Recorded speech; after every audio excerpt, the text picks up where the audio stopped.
안녕하세요. 카이스트 마미손입니다. 제가 최근에 이제 허경영 후보 관련 영상을 몇 개 올렸는데요. 그래서 저보고 이제 허경영 후보를 지지하는 거냐, 지지하지도 않으면서 왜 이런 영상을 올리느냐, 이런 질문하시는 분들 많으시더라고요. 그래서 제가 거기에 대해서 좀 답변을 드리고자 합니다. 저는 사람을 지지하지 않습니다. 제 평생요, 특정 정치인을 지지해 본 적이 단 한 번도 없는 것 같아요.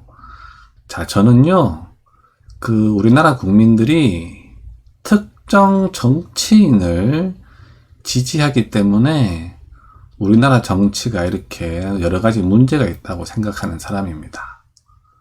저는요, 사람을 지지하는 것은 잘못됐다고 생각해요. 사람을 지지하는 게 아니라 그 정책을 지지하느냐 마느냐 이렇게 해야 된다고 생각하는 사람입니다. 예를 들어 이제 문재인 대통령을 지지 않는 사람들은요, 문재인 대통령이 뭘 하든지 간에 잘했다고 칭찬을 하고요. 또 문재인 대통령을 지지하지 않는 사람들은 문재인 대통령이 뭘 하든 비판을 하는 사람들이 많습니다. 저는 그런 정치 문화 때문에 우리나라 정치 문화가 좀 이상해졌다고 생각을 합니다. 맨날 싸우기만 하죠. 저는요, 그 사람을 지지하면은 안 된다고 생각하고요. 정책을 지지하는 것이 옳다고 생각합니다. 왜냐하면 특정 정치인이 제 마음과 100% 일치할 수가 없잖아요. 그래서 함부로 남을 지지한다는 것은 저는 조금 문제가 있다고 저는 개인적으로 그렇게 보고 있습니다.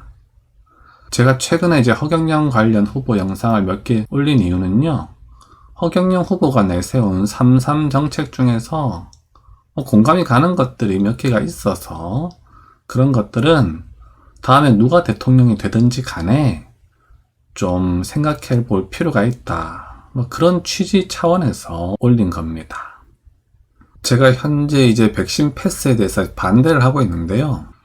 그렇다고 해서 제가 무조건 야당 편이다 그런 것도 아닙니다.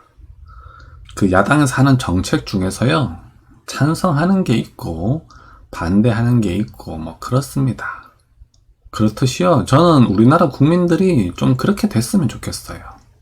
좀 사람을 지지하지 말고 각 개별 정책에 대해서 찬성과 반대를 해야지 무조건 특정 사람만 지지를 해가지고 그 사람이 하는 건 모두 다 옳다, 이런 식의 태도가 저는 문제라고 봅니다. 그래서 저는 지금까지 특정 정치인을 지지해 본 적이 한 번도 없고요. 앞으로도 그럴 겁니다. 제가 앞으로 어떤 특정 정치인에 대해서 언급을 하더라도요, 그 사람을 지지하는 게 아니라 그 사람이 내세우는 정책 중에서 몇 가지의 공감이 있어서 올리는 것이다, 이렇게 이해해 주시면 감사하겠습니다. 물론 하지만 이제 투표는 이제 객관식이죠. 그 나온 후보들 중에서 누군가를 이제 선택할 수밖에 없잖아요. 그래서 저는 그 투표 당일까지 여러 가지 후보의 정책을 보고 또 보고 고민하다가 투표날 당일에 그나마 저희 생각과 가장 비슷한 사람을 선택하는 것이 옳다, 이렇게 생각하고 있습니다. 연애로 치면은 지금은 이제 썸을 타는 기간이고요.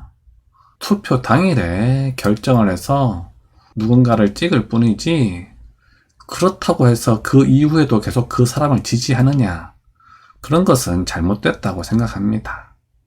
그냥 어쩔 수 없이 제 마음과 가장 비슷한 사람을 그때 한번 고를 뿐이지, 그렇다고 해서 그 사람이 뭘 하든지 간에 그 사람을 지지한다는 것은 잘못됐다고 생각을 합니다.